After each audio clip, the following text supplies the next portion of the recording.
What's up, Happy Bio Penguins? So today we are going to do our makeup session from MarcoLearning. So originally this was scheduled to be with MarcoLearning. So as a quick kind of intro, just in case anybody isn't already doing or didn't already start with the MarcoLearning stuff, I do have my first two sessions on MarcoLearning. So I've linked those down into the comment section or in the description section for today so that y'all would be not without the materials. So if you're wanting to, see the first two sessions, on the first session we went over units 2 and 3. On the second session we did 4 and 5, and then on this session we're doing 6 and 7. I know that leaves 1 and 8, but 8 would be really current before the AP exam, and then 1 kind of gets intermixed into all the other units, so we kind of skipped 1. So today is on 6, which would be gene expression and regulation, as well as unit 7, which is on natural selection. And if you've ever been in one of my sessions, I am a speed talker. And so I'm going to do my best to kind of speed through this to make sure that we're getting everything we need. But then we're not going to be overwhelmed with like the million of stuff. So real quick, we're going to do a quick introduction of who I am. I'm going to show you my 8-week plan to the AP exam. I added in just like 10 minutes for the session. I added in some other tips and tools about the exam. Then we'll do our unit 6 review, our unit 7 review, and if there's time, we'll do some Q&A. I am using my husband's computer because mine won't connect to live like this. So if I have an issue, I did my best to get the PowerPoint switched over from my computer to his, but there might be some slight technical issues. So who am I? I'm Tiffany Jones, and so I started AP Bio Penguins. This is where we're at, and I am a reader for the AP exam. I've been teaching AP Bio for 13 years, and I am in beautiful sunny Georgia. We do not have the snow that some other people do currently have, and I have a bachelor's in biology and a EDS or a specialist in instructional technology, which is why I do all the tech stuff that I do. So since you're sitting in my session, you are now penguins and you are now dressed for success because penguins have their cute little tuxedos on and they're all ready to roll. And if you have questions as we're going, you're welcome to put those into the chat. So what does the exam look like? So on May 5th, or Cinco de Bio, as we bio teachers are currently calling it, you're going to take the AP exam. And so it has two sections. The first section is going to be 90 minutes, and you'll have 60 multiple choice questions in it. And the second section is going to be your FRQ section, and you'll also have 90 minutes, but it will be 2 long free responses with 4 short free responses, where your long free responses will be 8 to 10 points with a total of 18 points. And then your short ones will be each 4 points. And so that kind of gets you the other 50% of your exam. This shows you the approximate weightings that we had for the exam. And I went through the 2020 exams and figured out approximately how many questions were in each of these sections.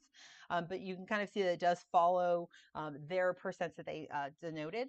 And so you can kind of see the approximate percent. It does see that unit 3 has a large percent.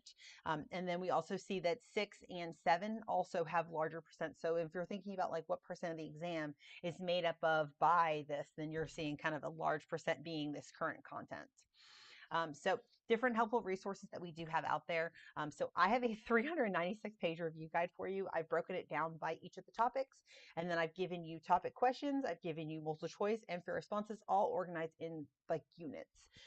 There's also 120 quizzes, games that I have open and available for you. I've got TikTok videos and CED videos. I've got review PowerPoints. I've got unit review videos. If you go to my, the live section of my YouTube, you'll see those. I've got FRQ Fridays every day of like since January 20 something. I've been posting math videos every single day to try to help you get ready, and everything is on my website of apbiopenguins.weebly.com, and I'm also doing daily review on my Instagram. Other helpful resources out there. So the Absolute Recap, my bestie Melanie, she has a podcast. And so if you're going to take your dog for the walk or you're going somewhere and you just want to listen to a podcast, she's got 82 episodes, all free for you. And then she also has a worksheet that goes with them that will kind of help guide you through the podcast. So those are all at theabsoluterecap.com, as well as she also has YouTube videos. So if you want to check her out on YouTube, she's got tons of resources for you. In terms of review books, my favorite review book is the Barron's review book, but honestly, any of them are kind of equally kind of equivalent in terms of like what they have in them. So go to a bookstore, open up one from each of the different publishers and say, okay, which one of these books really speaks to me? It makes it so that I best understand the information because sometimes like it may makes more sense from one person and then from another. So find the one that actually makes sense for you, because you want to use those explanations, you want to use those sections to really help you to better understand the information. But the other good ones out there, you've got Princeton Review, you've got 5 Steps to 5, you've got Pearson. So there's tons of great sources out there that kind of help you. But my favorite is, of course, the Barron's. I did a video like 2 months ago, maybe, where I compared the 2024 and the 2025 edition. There's really not a lot of big differences between them. But the big difference really has to do with the practice exams. They have one new practice exam, and then there's, I think, some tips and tricks on graphing in the new one. So I sat down and I made 4 different study guides. I made one that's 100 days for the exam, giving you a plan of how to study. I made an 8-week one, a 4-week one, because, sometimes we procrastinate, and a 10-day one. And so kind of you can use this to kind of help you out. But I just want to give you a ballpark, because today is February 23rd. So we're still ahead of that 8-week mark. You could probably shift each of these things up and give yourself an extra week of review before the exam. I mean, you could probably start kind of reviewing on March 2nd if you're really needing to do a little bit at a time. And this is broken down for a unit a week. And so there's 8 units in AP Bio, so just kind of break it down 1 per week, and that would really help you out. Plus, make sure you are building in time for breaks. You are balancing so many things, and you deserve a break as a teenager. So definitely make yourself those breaks in there. So that gets you through March. Then again, here we were April, again, 1 per unit per week, easy peasy. And then, of course, Cinco de Bio, our AP exam, is at 8 a.m. on May 5th. Yes, it is the first exam, and as you know, it is a hybrid exam. So we're going to be taking our multiple choice on the computer, and then we will have the free response questions on the computer, but we will handwrite those FRQs. So in terms of tips and tricks, in terms of multiple choice, you want to underline any important words. So you will have access within the Blue Book software to be able to underline and annotate within these questions. You will also have scratch paper, so jot down notes to anything that can help you out with these questions. You should cover up your answer choices. So sometimes y'all know the answer, but then the answer choices kind of confuse you and make it so that you think that they're right. They distract you. So sometimes covering up those answer choices then can help you to figure out, okay, this is what I think the answer is. Oh, look, my answer is in the answer choices, which helps you out. And then also using your diagrams and your figures and kind of helping you. And if you're able to annotate on those graphs, definitely annotate graphs and show your work in terms of your math problems. In terms of FRQ, read the question. Did I say read the question? I meant read the question. So sometimes y'all skim through them so fast that you don't catch some of the important stuff. We were on the AP Bio Facebook page the other day, and a teacher was like, I don't understand why this question isn't appropriate. And a bunch of the other teachers wrote back and said, well, you forgot this one word right here talking about that polar bears are the only ones with the allele. And so there was just small little pieces of information in that prompt. So it's making sure that you're reading that prompt and really kind of annotate, making sure that you've really got what they're saying. Label your responses. So A, B, C, and D. And you can answer these in any order you want. So answer them in the order that you know. So if you know C, just go ahead and answer C first. If you know D, then go ahead and answer D. Answer them in the order that you know. Be careful not to restate your questions. So if they are asking you about, I don't know, bees and how the bees are collecting the nectar, don't talk to them about how the bees collected the nectar and then go into your whole answer. Just tell me, why are they collecting the nectar, or whatever the question is. If they ask you for 2 examples, don't give them 3, because that third one won't be scored. It's red, but it's not actually going to be scored in terms of gaining you points. And then beware of contradictions. Don't tell me the sky is green and then turn around and explain to me why the sky is blue. That contradicts itself. Use diagrams and, of course, define any of your terms. In terms of your graphing, make sure that you are scaling your graph and labeling it. Usually that is a point of whether you can scale and whether you can label your graph appropriately. And definitely use pencil for your graph. So they've released a couple things recently now that you're able to use pencil on your FRQs, which is new for most of us. But I would still recommend using pen for your FRQ just so that it scans well. But in terms of your graph, still do your graph in pencil. Write clearly and legibly. If you have to mark anything out, just do a single crossed out line if you're using a pen. If it's a pencil, you will probably erase it, but keep in mind that we are looking at scanned responses, okay? And then we're only able to see a single color on the scan.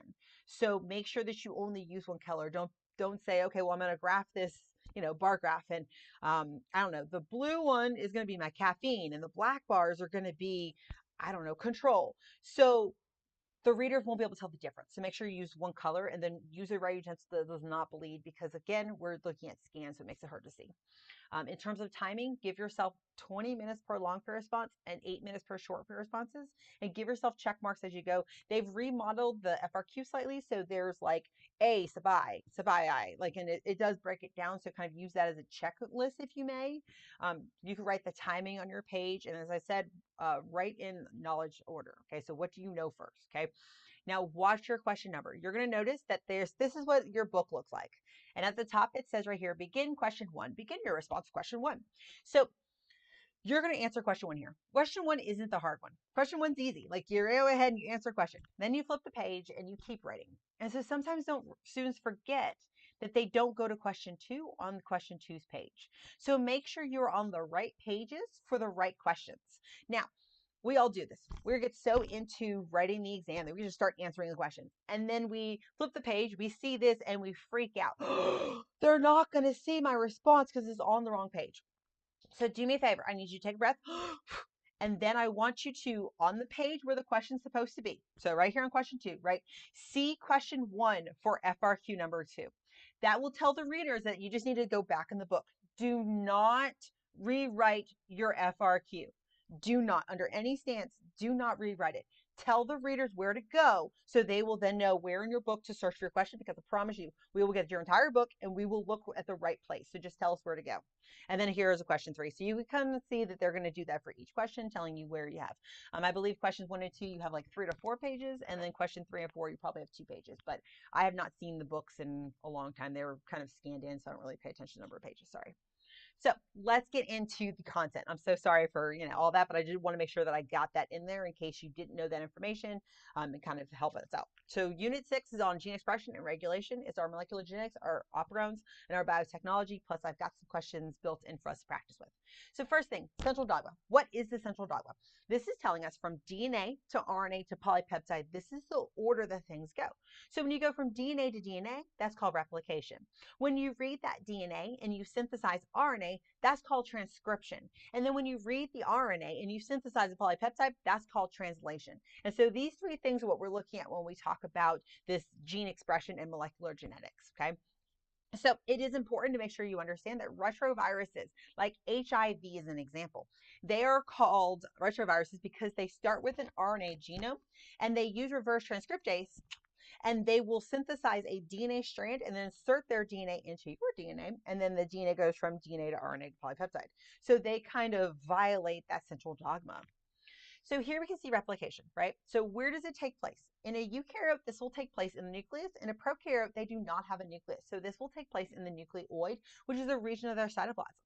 In terms of the structure of DNA, okay? So in a eukaryote, they've got multiple linear strands. So there's long strings of these polynucleotides, these long strands of polynucleotides, which make up that DNA, right? Versus a prokaryote has a single circular. It's still double-stranded, but it's now only going to be one single circular piece of DNA, and they both also have plasmids in them as well. So different reminders that we have about DNA. So DNA is made up of nitrogenous bases, so adenine, thymine, cytosine, and guanine. Notice that there is no uracil here because uracil is not found in RNA. Excuse me, pentose sugar. So the sugar that makes up it is going to be deoxyribose. It also has a phosphate group. So these 3 things, nitrogenous base, pentose sugar, and the phosphate group, are what make up that DNA nucleotide, okay? There's 2 different kinds. We have a purine and a pyrimidine. Purines are your adenines and your guanines. Pyrimidines are your cytosines and your thymines, okay? And so we're also going to see that a purine is going to bond up with a pyrimidine in terms of the base pairing rules, okay? Now the difference is that a purine is a small name, but it has a big structure because it's a double ring. A pyrimidine is a big name, but it has a small structure of a single ring, okay? As I said, adenine and thymine bonding together, but we need to know that there are 2 bonds. So it takes 2 lines to make a T, so you can remember that adenine and thymine have 2 hydrogen bonds. And cytosine and guanine are, of course, 3 hydrogen bonds. You can remember that C is the 3rd letter of the alphabet, so C for cytosine, so there's 3 hydrogen bonds there, okay? So we need to also know the sidedness of it, okay? So the 5' end is where you're going to see your phosphate. So you can see right here that there's a phosphate group attached to that 5th carbon, which is why we call it the 5' end, is because if you count the carbons, 1, 2, 3, 4, 5, on the 5th carbon, you have your phosphate. On the third carbon, 1, 2, 3, you've got the hydroxyl group, okay? So the hydroxyl group is just part of the sugar, but it is still important for us to understand that is a hydroxyl grou' which is a 3' end. The directionality, DNA is going to always be red, 3' to 5'. So when you're going through the base pairing, you're looking at a 3' end, and you're base pairing as you go from 3 to 5, okay? And then it will be synthesized from 5' to 3'. So if we're reading this 3' end, we base pair up, and there's a 5' there because of the fact that it is anti-parallel. So first thing we have is our enzyme helicase. Helicase's job is going to be to unwind the strand. What it's doing is breaking those hydrogen bonds. So if you didn't notice that, I kind of had them together, and then here I use helicase to pull them apart. I did. My animation is the best I could do. Sorry. So the next enzyme we have is topoisomerase. Topoisomerase's job is to relax that supercoil. So it's going to make it so that we don't have the supercoiling that takes place when you pull apart two strands. And so upstream from where that replication fork is. Okay.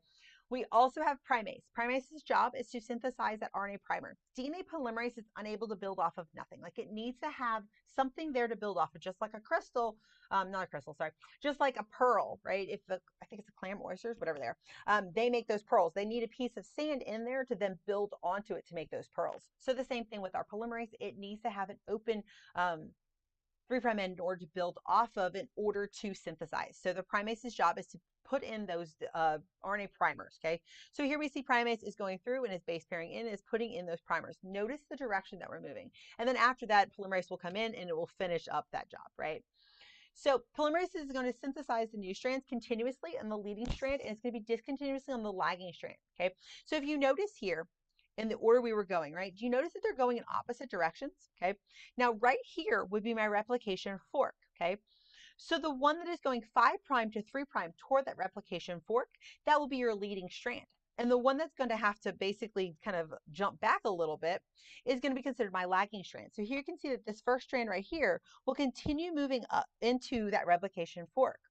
But this bottom strand, it's not going to have an open spot. So primase is going to have to come in again, and we're going to keep moving in this direction. This will be my lagging strand. They move approximately the same rate, but one of them is continuous and one is discontinuous. Okay, so here you can see again that showing of the leading versus the lagging strand. Okay, ligase's job is going to be join the fragments together. I have these two fragments here, right? There's this one fragment and another fragment. Those are called Okazaki fragments on that lagging strand. Ligase is going to come in and it's going to seal that linkage on that lagging strand so that we'll then have a complete strand and we'll be nice to go, right? So that gets us to replication. On to transcription. So transcription, we're going to use DNA strands in order to synthesize NRB. What are SSBs? SSBs are single-stranded binding protein. Their job is to bind to this single strand of DNA, kind of to stop them from coming back together. So when we're like in this format, where all I have is these two strands, they're kind of being pulled apart from the helicase, single-stranded binding protein will bind in there just to stop the two from coming back together, because hydrogen bonds are just attractive bonds. And so that's just to keep them apart from each other when they kind of come back together. So I wouldn't really worry too much about them, but they are important in terms of keeping the two strands apart. Okay, so back to transcription.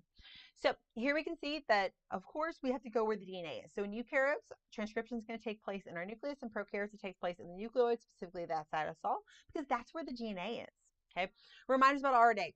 That definitely is a typo. That should say RNA right there. RNA is made up of adenine, uracil, cytosine, and guanine. So instead of thymine, we have uracil here.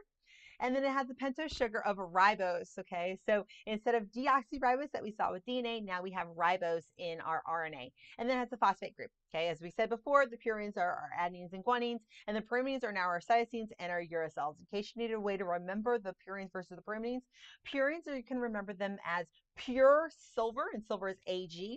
And then you can remember that you want to cut the pyrimid, CUT, cytosine, uracil, and thymine, cut the pyrimid or the pyrimidine, okay?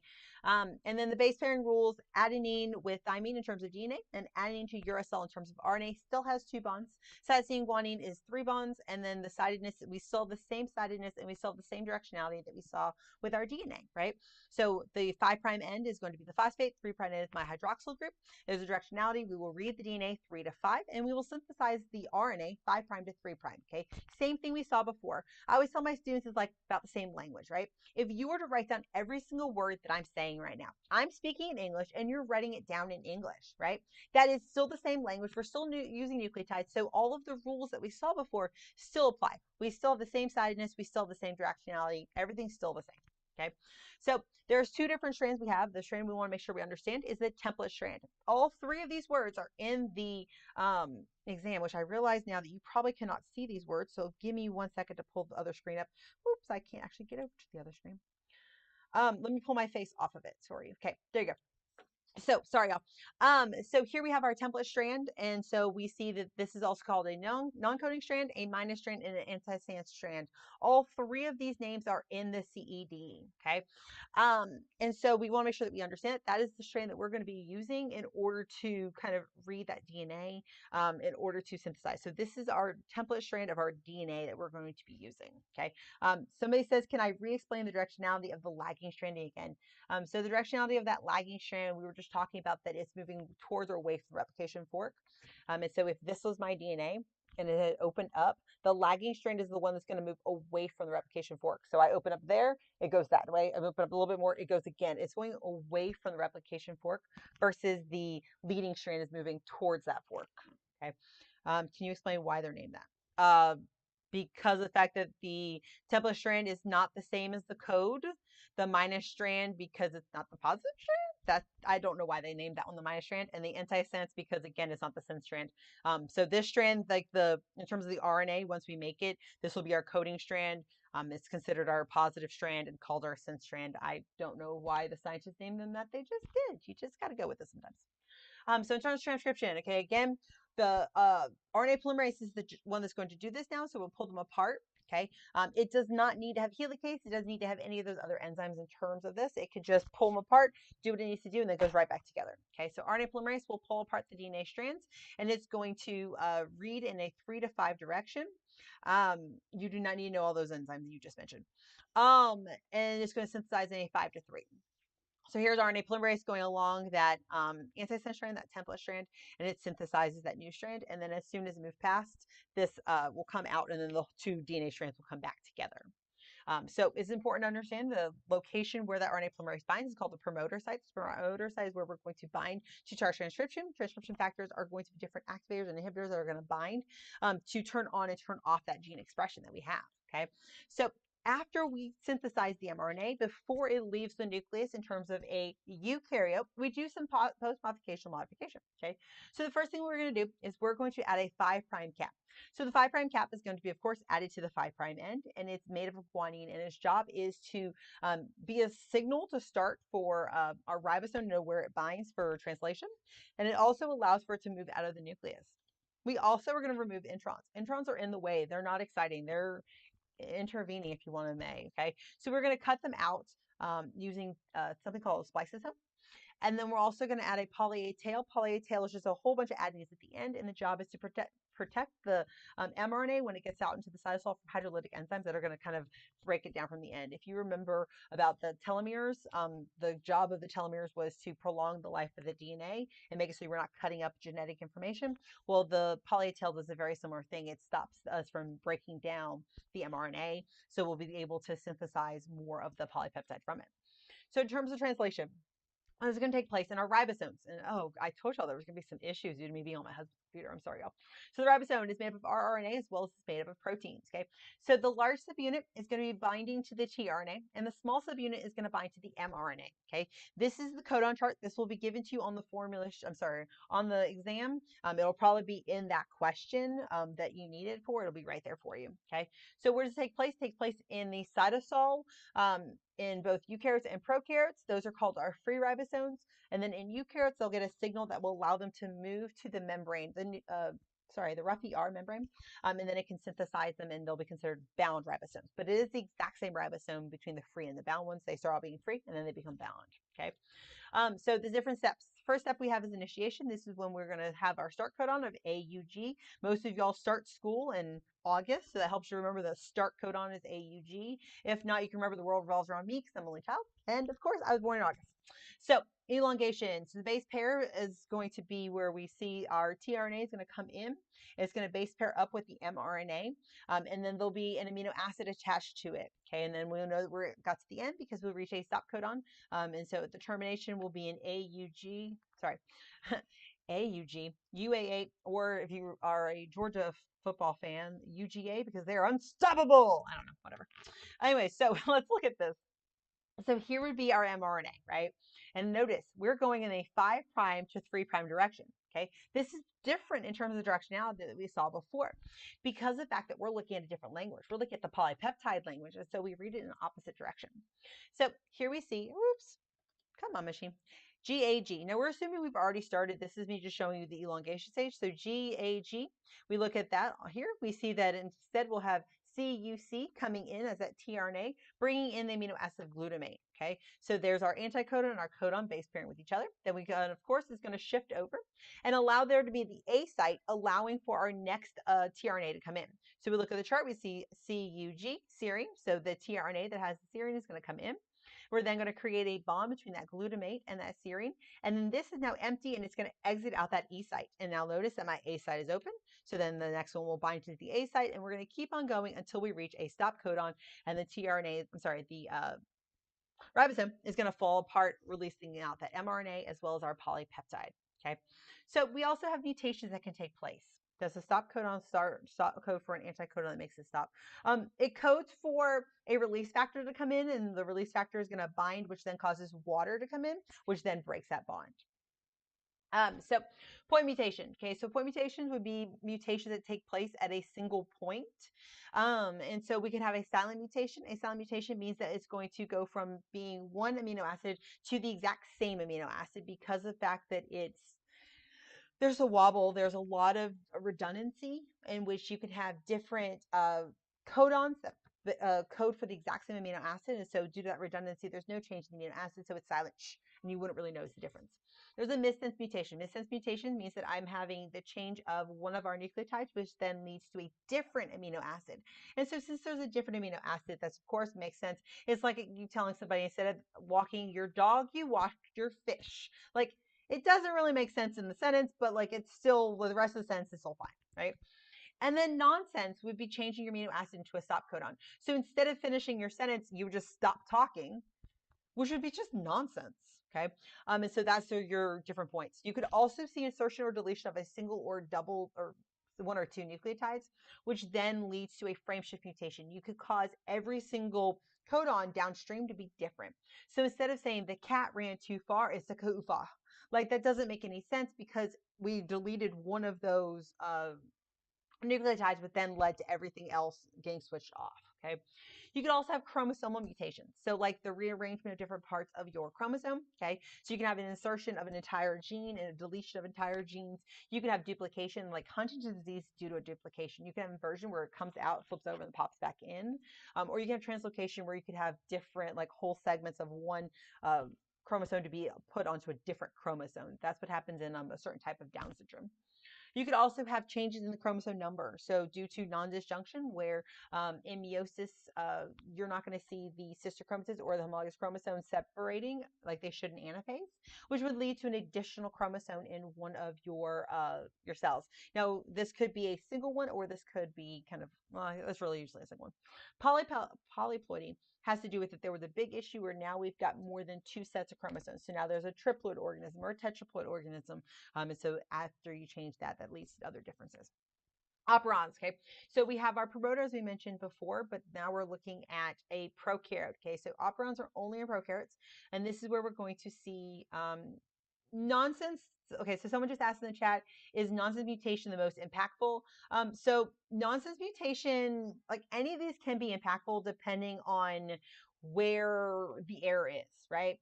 So if you have a missense mutation and it's in your active site, then that could be something that's big and problematic. If you have a missense mutation, like, I don't know, in sickle cell disease, that's a missense mutation. There's a single nucleotide difference, and it causes a difference of your red blood cells being kind of this crescent shape, or they're now, the crescent shape or the normal concave shape. So they're normally concave, and with sickle cell disease, they make them into that crescent shape, which is majorly problematic due to that differences in the hemoglobin. So it really like it all depends on where that error is. If it's a nonsense and it's at the end of the protein, it might not actually make no difference at all. If it's at the beginning, it could make a big difference. So it's all depending on where the error is. You kind of have to get a little bit more information to know that. Back to my operons. So the promoter is where the RNA polymerase is going to bind, okay? The operator is going to be where the repressor is going to bind, and then the genes are the DNA. Now, I find operons to be very confusing because you kind of have to look at them holistically in the big picture, right? So there's two types. The first one's a repressible operon. The example we use is the trip operon. Its job is to synthesize tryptophan. We usually find that our repressible operons, their job is to synthesize something, okay? They're going to be our anabolic pathways. And so what we see is that it starts out being on. It's in the on configuration. Our operon, okay, is not binding to a repressor, okay, and the RNA polymerase is easily able to bind and everything's good to go, okay. Now the repressor, as I said, is inactive, so it's not bound to the operator, okay. So when I'm going to work with our trip operon, the trip operon can bind with a repressor. If the trip itself, like, so if there's tryptophan, you just ate dinner and now there's all this tryptophan in your intestines, the tryptophan is going to bind to that repressor, and that's going to activate it. So now the repressor is going to bind to the operator. So it's like putting a big rock in the middle of a railroad tracks. The railroad can't get on the railroad tracks because there's this big rock in the way. Same thing as the RNA polymerase is unable to bind the promoter because there is a repressor bound to that area. Okay, and so that's going to cause our operon to get turned off. I'm not going to make tryptophan if I already have tryptophan present. This is just meant to save energy for the prokaryote, right? The opposite is where we see with our inducible operon. So with our inducible operon, we see that we have some type of catabolic pathway, right? We're going to need to break something down. And if the thing I need to break down isn't there, then I'm not going to need to make the stuff to break it down. So the example we have is the lac operon. The job is to synthesize the enzymes to break down lactose, okay? So it starts out being off. If there's no lactose there, I'm not going to need to make the stuff to break it down, which means our repressor is active, okay? So I always think of it like as this opposite, right? If the operator is on, the repressor is off. Anyways, so if lactose is present, the lactose is going to bind to the repressor, which is going to inactivate it, okay? Repressors are proteins. As you know, if you bind anything to a protein, it causes it to change shape. That change is where we're seeing with the activation and the deactivation of it. And so our repressor is no longer going to bind to the operator. So now RNA polymerase can bind to the promoter, and now we can synthesize that gene that's needed to break down the lactose, okay? So biotech, and I'm only speed running because I can see my time, and the goal is to stay at 1 hour, okay? So we have jellyphoresis. The job of jellyphoresis is that we have DNA that's been cut with restriction enzymes, and we're going to put it in these different wells. We put them at the negative end because DNA is negatively charged. Negatively charged because of the fact that it has those phosphate groups, and the phosphate groups themselves are negatively charged. So we turn on the electricity, it's going to get pulled toward that positive side, right? And so it's going to separate them based on their length. So our longer DNA fragments will still be up here by the well, and their shorter fragments are going to be down here at the far end, right? And so you can look at the banding pattern on them to figure out relationships between organisms. You could find like crime scene stuff if you wanted to. And so you can use that to figure out, like, you know, if they have certain genes available, whatever. Okay. Polymerase chain reaction, PCR as we call it, is going to allow you to make multiple copies of a certain fragment over long periods of time. Okay, so we're first going to heat it up. By heating it up, it pulls the two fragments apart, basically kind of denatures them, if may, breaks those hydrogen bonds. Then we'll cool it down, and when we do that, we add this primer in. Now this is automated, it's all within a computer and just taking place, right? So then the primer is going to bind, and then we're going to go through and use a certain type of polymerase called a Taq polymerase, which will then allow us to synthesize that new strand, and it will just keep doing this one after the other because it's a chain reaction. And then, of course, transformation. We have where we can transform bacteria to allow it to gain a certain trait. So we don't do this, but traditionally they'll take a plasmid, so a small piece of DNA out. They'll add in the gene of interest, and then they can put that gene of interest into the prokaryote, and the prokaryote can then be able to grow in certain media or have certain characteristics. And so we're just introducing certain genetic material to that bacteria. And then sequencing, you can actually use radioactive nucleotides in order to figure out the sequence that you have of a certain DNA strand. So they asked, are operons positive or negative feedback? They are negative feedback. There is a positive feedback that takes place with the lac operon with, I believe it's a cap, in which there is a high amount of glucose, low amounts of lactose, if I remember correctly, which will allow for a different pathway to take place. So there's like a positive impact there. I could be wrong about the amount of glucose and lactose. I can't remember though. Okay, so we do have some multiple choice questions. I definitely pulled the wrong question for this one. Anyway, so here's one. So when DNA replicates, each strand of the DNA molecule is used as a template for the synthesis of a second complementary strand, which the following figures most accurately illustrates enzyme-mediated synthesis of new DNA at a replication fork. I do know there is a lag, so I am going to kill a little bit of time. I don't see any other questions in the chat other than will this be posted live? Yes, this will be posted live. I'm sorry, the live stream will be posted later for you. I'll post it on my website where the same place that I have the other two for the sessions are. So I think I've killed enough time, and you now have an answer for me. So you should have put that the first one was not possible because of the fact that you see that they are not anti-parallel. They're reading in the wrong direction. So this one cannot read this direction, right? You're not going to read 5 to 3. You are going to synthesize 5 to 3. So reading it would have been the opposite direction. So that was wrong.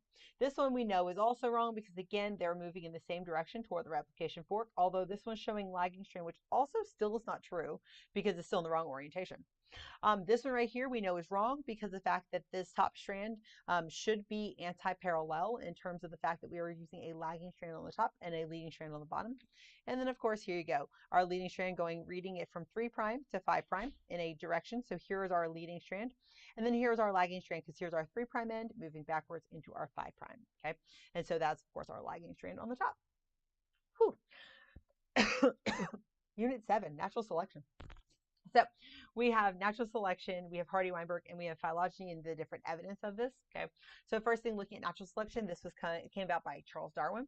The whole thing about it is that if there is a trait that is more favorable, they're more likely to have more offspring, and then that more offspring is going to allow them to produce more of those traits in that population, and they're going to keep seeing them increasing. Examples of this would be like the peppered moths. So in the peppered moths, you saw that we had I'm covering this up. I just realized that. I'm so sorry, y'all. With the peppered moths, we have that we're going to see that before the Industrial Revolution, we had the moths were kind of a lighter shade because the tree bark was a lighter shade. And so most of the moths were kind of lighter. And then due to the Industrial Revolution, the tree trunks got a little bit darker. And because they got darker, those lighter moths were no longer favorable. The darker ones were. And so individuals that were, of course, darker were more likely to survive. And so we saw that there was an increase in the darker allele. Charlotte, I'm sorry about that. You were a little bit behind on me, but I did notice that my camera was covering up, so I did move it for you. So just remind me, I'll move it back when we get to the other part because I'm going to cover myself up again. Antibiotic resistance, same thing here, where the bacteria that survive the antibiotic are, of course, going to be the ones that are most favorable, and they're going to continue to reproduce. And so then we'll end up with we'll end up with bacteria that are antibiotic resistant. So here you can kind of see that natural selection, looking at these little bugs. I think these little beetles. Where are they? Yeah, they're beetles. Okay. So in the dark area, they're more likely to survive. And so we'll see a change in our allele frequency from 0.3 to 0.6 of that dominant allele that allowed them to be dark. So you can kind of see that they're changing. You do need to be careful of Lamarckian statements when you do this. In case you don't remember, Lamarck was the one that talked about use and disuse and the inheritance of acquired characteristics. So the giraffes stretched their necks, and because they stretched their necks, they had longer necks, and that allowed their offspring to have longer necks. No, no, no. You stretching your neck during your lifetime does not allow your children to have longer necks. Like, that's not what's happening. What really happened was that the giraffes that had a mutation that allowed them to have a longer neck. And because they had a longer neck, they were more likely to survive. So be very careful of saying that a certain individual chose a certain trait or any of those that would talk about that it's an inheritance of an acquired characteristic. It has to be populations evolving, not individuals. And just be very careful, Mark.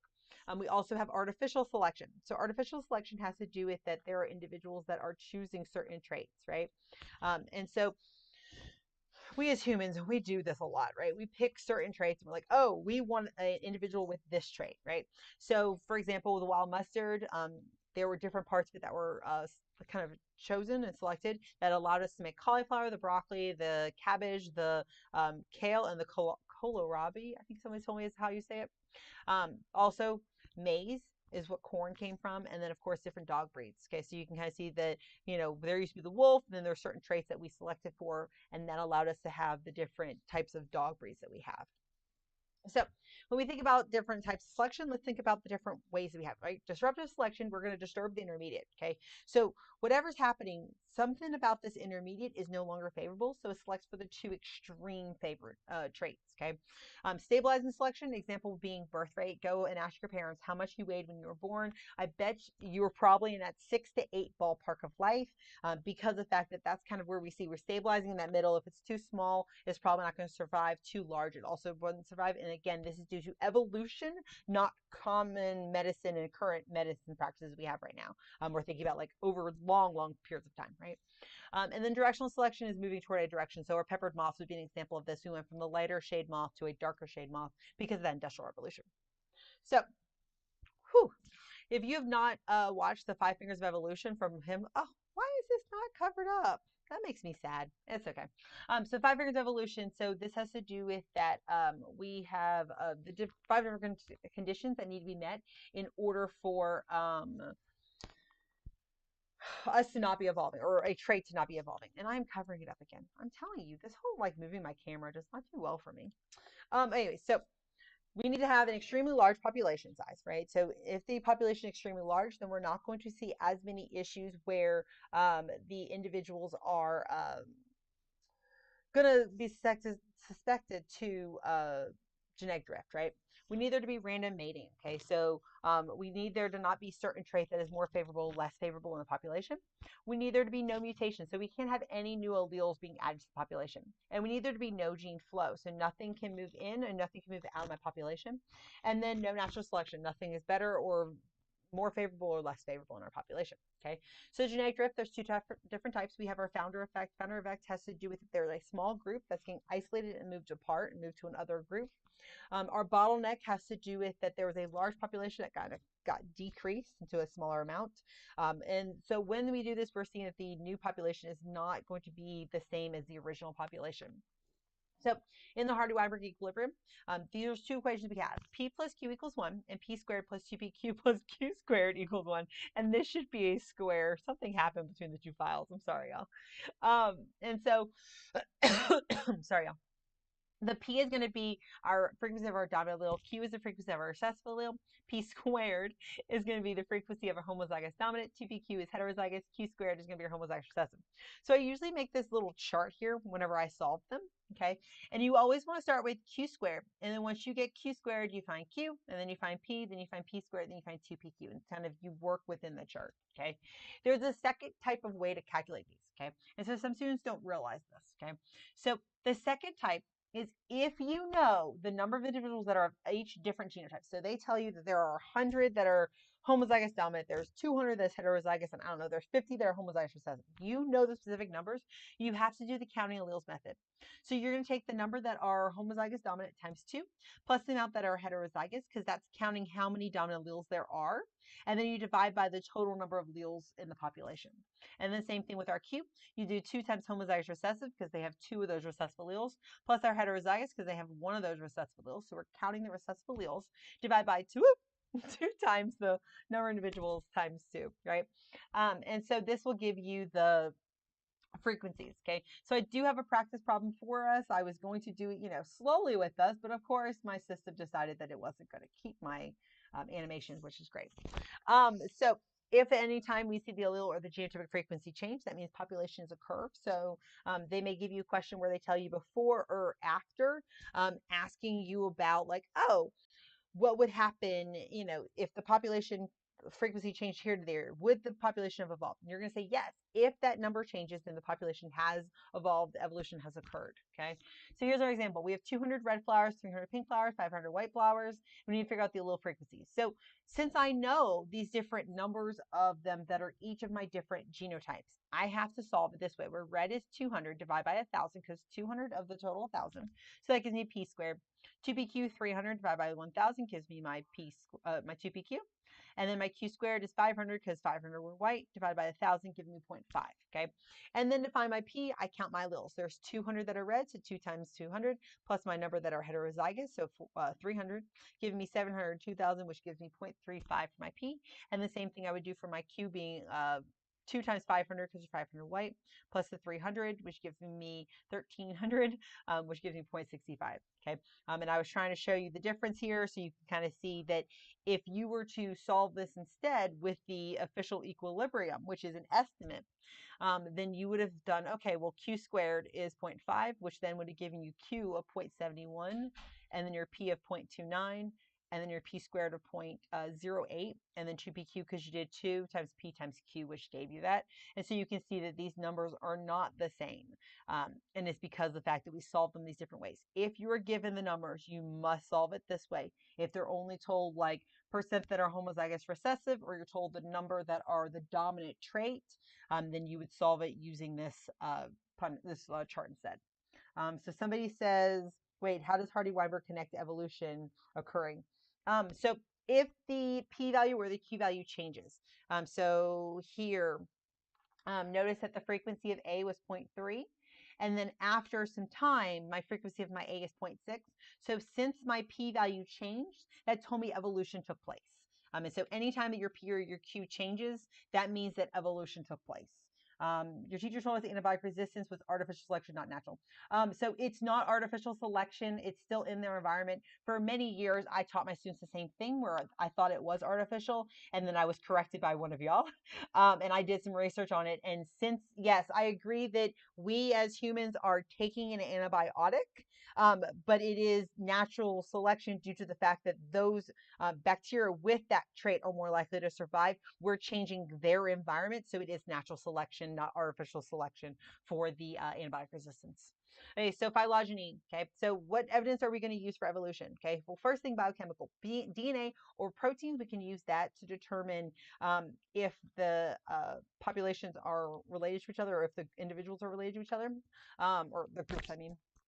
And so DNA is going to be a better piece of evidence because of the fact that we're going to be able to see any of those changes that we might have in the nucleotides. So a silent mutation would allow a difference in our nucleotides that wouldn't show up in the proteins.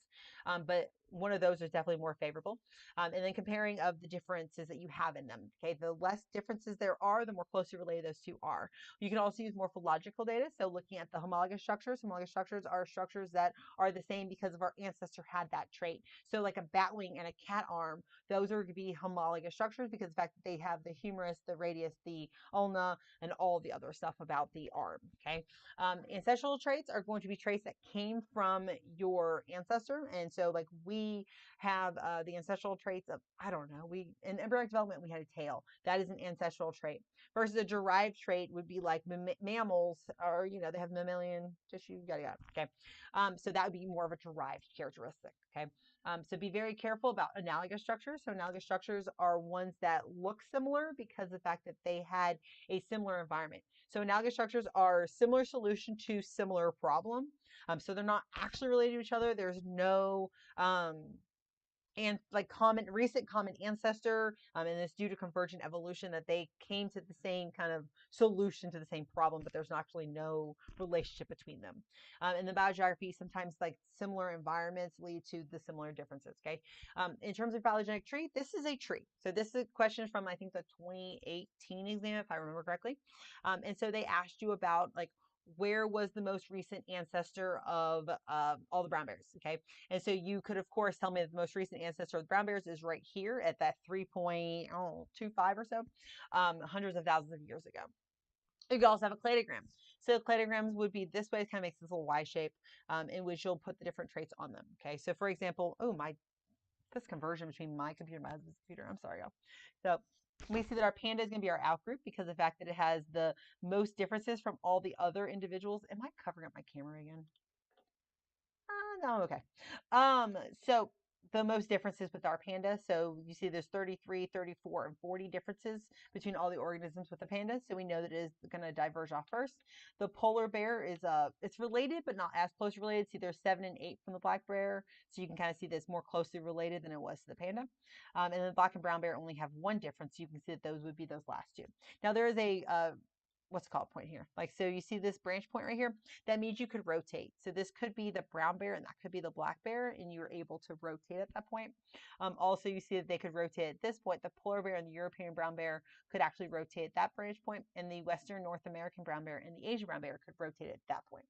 So those are just kind of showing you differences in those diagrams. And here was me telling you about the 3.25, 3.3, 100,000 years ago was the common ancestor of all the brown bears. So speciation, how do we make a new species, right? So this is the creation of new species. So biological species concept states that two individuals are of the same species if they're able to interbreed and produce fertile, viable offspring. So there's two types. We have our prezygotic bears. This would be before we have the zygote, right? So before the zygote is created, these are prezygotic bears. So behavioral, so they have some type of behavior that is different. Mating calls, mating dance, like my favorite is of course the blue-footed booby, but that's okay. Temporal, they mate at different times. So since one mates and, in the spring and one mates in the summer, they're not going to mate with each other. Geographic, they're separated by some type of there's some type of like physical barrier that separates them, and because that barrier, they're not going to mate with each other. Habitat isolation, they live in different habitats, so one's in a tree and one's in the water, like, so they're completely different based on their habitat. Mechanical isolation, there's some type of anatomical difference that allows them to not be able to mate. Again, this is before we make the zygote.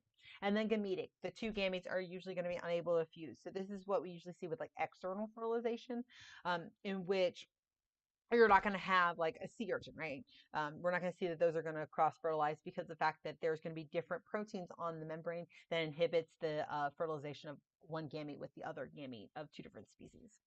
So post-zygotic would be differences that we see after that zygote is formed. So we form the zygote, it's made. Now these are the different things that are going to take place to stop future hybrids from happening. So first thing that we're going to see is reduced hybrid viability. That hybrid is not viable. So because it's not viable, it's also not going to survive and be able to reproduce as well. Okay. Reduced hybrid fertility. It's sterile. The hybrid is sterile. It's not going to mate. A horse and a donkey make a mule. The mule is sterile. That is a reduced hybrid fertility, right? And then hybrid breakdown. The first generation is perfectly fine. They're good. They reproduce again, and we start weakening. Okay, we start seeing there's some health issues. We start seeing they're maybe less fertile. So we kind of break down each generation with the hybrid breakdown. So we have two different types. We have sympatric speciation, has to do with that they're in the same place. Okay, and so due to the fact that they're in that same area, they're going to see there'll be like more of these prezygotic barriers to kind of inhibit them from mating with each other. And so the goal is that they take place, like sympatric speciation means that they're in the same area, and so we're going to create new species in that same area. Versus, so like habitat isolation, behavioral isolation, sexual selection, and polyploidy. Versus like allopatric has to do with that there's some type of geographical barrier, and that allows them to kind of have a decrease in the gene flow, which then leads them into two different species. The big point is that there's decrease in gene flow. So here you can see that there's this maggot or fly or whatever it is, and it prefers these apples versus this one prefers these berries. And so since they no longer have the same habitat, they eat different areas, they never come in contact with each other. So that would be considered sympatric. There's no geographical barrier. Versus here, we've got these chipmunks, squirrels, whatever they are. They're separated by a river. And so because of the fact that river's in the way, they no longer mate with each other. And so they, of course, become two different species. So let's look at some free response questions. So here we see we've got these different organisms, E. ferris, whatever. We're not even going to try to say these names right now. Notice that there is a zero going down. Some students have confusion why there's a zero. Y'all, it's the E. ferris with the E. ferris. It should have zero differences between them. Like, come on. They are always, I think, going to give you this diagram if they're asking you to fill it in. So do not fret that you're going to have to draw one yourself. And so you're going to be able to say, okay, well, which two are most closely related? Well, I can see the E. ferris and the E. africanus are actually really closely related because there's only one difference there. So I'm going to put those onto my my tree, right, or my cladogram, okay? Then if I look here, I see, okay, well, there's three differences between the A. forestry and the G. gallus. This is a penguin. I don't care, but that's okay. This is a penguin. Anyway, so there's three differences, so I'll put those next onto my cladogram. And then the one that has the most differences with everything should be the Depolyptus. As you see here, it has 21 differences, 18, 17, and 20. So it has the largest differences from all the other ones. So I know that it's going to be on that last point as my outgroup, okay? And so we would say, I think the question asks us to tell us, right, reason placement of the tree that's the least related. I put the Depolypus here because it has the most differences from all the other organisms, or differences in DNA, differences in the proteins, okay? Here we have this question is looking at guppies, that is talking about the spots on the guppies, and we put them in different populations. So here you can see that the number of spots that were on the guppies when we started, we put them together in a certain area, and then we separated them into one area that had a no predator, and then one place that did have a predator, and we were kind of seeing how differences, right? So describe the change in genetic variation. I'm specifically making sure I talk about this because this is looking at our SEM bar, right? So if I look here, my standard error of the mean is very large. This means there's a large variety in the data. So the average number of spots is 10. But notice there's a large range in the number of spots that these guppies have. Versus if we look here at 6, right, at my time of 6 months, there's a small error bar, okay, which tells me that there's less variance in my data. So yes, the average is at 12, but the amount of variation that I have in that is smaller. So it says, describe the change in genetic variation. The change in genetic variation decreased because my SEM bars got smaller. Okay, so don't get confused by these error bars and immediately say, oh, well, they overlap, so the data is not statistically significant. Be very careful in understanding that the SEM bar is looking at the variance of your data. Okay. So then it then asks about mating behaviors that would have given us the spots that we see in when the predator is absent. So that's, of course, some type of sexual selection where we're selecting for a trait that is more favorable, or there's random mating behaviors. If we're looking at this one right here, that shows that the predator is absent. So we see this decrease in our number of spots in the population. And of course, if the predator is present, having spots is going to decrease their survival. And so there's going to be a directional selection against individuals with large numbers of spots because of the fact that the predators can see them and will consume them. There's directional selection for those that have less spots. So we're going to pick the ones with less spots, so we see that directional selection, okay? Or you can talk about natural selection in a certain context. The ones with more spots are more likely to be seen and more likely to be consumed, so there's a decrease in that allele in the population. The ones with less spots are more likely to survive, more likely to have more offspring, so we'll see an increase in the allele for less spots. So that gives us 5 minutes for Q&A. So does anybody have any questions before we leave? I know there is a lag, so let me see if I can pull up my website real fast so that y'all can kind of see like what is on my website in case that's something that you need while you come up with like what questions you have for me. So if you were to go to my website, you can see that last year's students said that these were the most helpful things. So the review videos, the TikTok videos, and the games. So I have quick links to those, as well as you can get links to everything. So the review guide, that 396-page review guide I mentioned before, is right here. You get the videos, the review videos, the quick games. This is the PowerPoint for the Insta-Review I do every day on Instagram. I've got all my FRQ videos. I've got like these one-pagers. I've got Math Mondays, and now I'm doing these little things called Math Minutes. So like everything is here. And yeah, there's 70 days for the AP exam in case any of y'all wondering. Like there's 70 days. Oh my God. Anyways, so what questions do y'all have? I think I've killed enough time because the Q&A box just popped up on my screen, which means that it should have popped up on your screen. So how much do we need to know about viruses for the exam? I would make sure that you know about like the bonding of them, like how the signal and transduction, like how they can get into your cells to then, of course, allow for the replication. Know that retroviruses, about like how HIV uses the RNA genome, it goes back into DNA. I don't really know that you would have to know a lot about viruses. Most specifically, I just make sure I know about retroviruses and then the cell communication in terms of like how they can get into your cells, maybe. I still teach viruses for my students. For the phylogenetic tree before, does it matter the position, like makes sense? If two are close related, does it matter place them when they diverge? So this question right here, there was 4 different answers you could have put here. It could have been D, A, G, E, E. And then you could have flipped these 2 E's. You also, since there's a branch point here, you could have put D, E, E, A, G, and D, E, E, G, A. Like, so there was a lot of different options. So as long as they share a branch point, you can rotate them. I would honestly, just to make sure that I didn't make errors, I would honestly go with whatever is most closely related at the farthest branch point, and then whatever is like next closely related at the next branch point. I would not try to like play games with them. But you will be given a blank diagram, as far as I know, that you'll be able to use to fill in. Okay, so are there any other questions? It is 2:58, so I know that we've got like 2 more minutes, but I also just hate the dead silence and looking like a, I don't know. So any other questions that we have? I can see that I'm going backwards now when I'm answering that question from before, so I know there's a lag.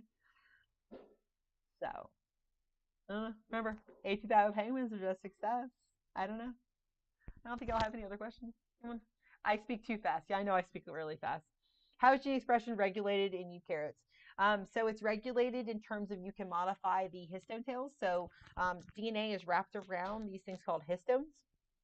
And so those histones are, of course, what we see our DNA like strapped around, right? And so what was I got? Okay. And so like you can modify the histone tail so it makes the DNA unravel slightly so you can access it. We also see where you have that post-transcriptional modification, or sorry, transcriptional modification where you can add the introns. I'm sorry, you cut out the introns, you can add the 5' tail, the poly A, add the 5' cap, the poly A tail. You also could talk about um, like turning on and turning off genes using transcription factors. So we can have an activator that's going to bind to the enhancer region, which will then increase the binding of the RNA polymerase. You can see an inhibitor is going to bind to the enhancer region, which is going to inhibit the RNA polymerase from binding. So there's a lot that you can see there. So it's kind of hard to tell from there. So will the diagram be on paper or do we have to edit it in a blue book?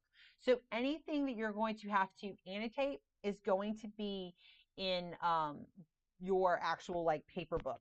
Anything you're going to have to modify will be in the book, the actual book. And so question number 3 will be a graphing question. Graphing question is number 2. And then number 5 is your annotation question. So like you're going to have to annotate a diagram on question 5 and your graph will be number 2. So you could see that. But it will be in the book on paper. Do I have time to go over the heterochromatin and euchromatin? Heterochromatin is just looking at the supercoiling of that DNA. And because of the fact that it's supercoiled due to the methylation, you're going to see that there's a decrease in the transcription of it, which means there's a decrease in the translation of it. Those will also be moved from one generation to the next because of the fact that when you go through replication, the methylation will bind onto both of them. Where can you find graphing practice? You can find graphing questions at the very back of my review guide. If you scroll to the very end, there's a graphing practice where I've taken every single graphing question from all the previous FRQ questions. You could also go to the end and there's math questions. So there's a lot of practice there. So we are at 3:01, which means that I am going to end. So don't forget to go to AP Bio Penguins for daily review on Instagram. I have TikTok. Really don't have to go to TikTok. Like those are just no. And then of course you know about the YouTube because you're currently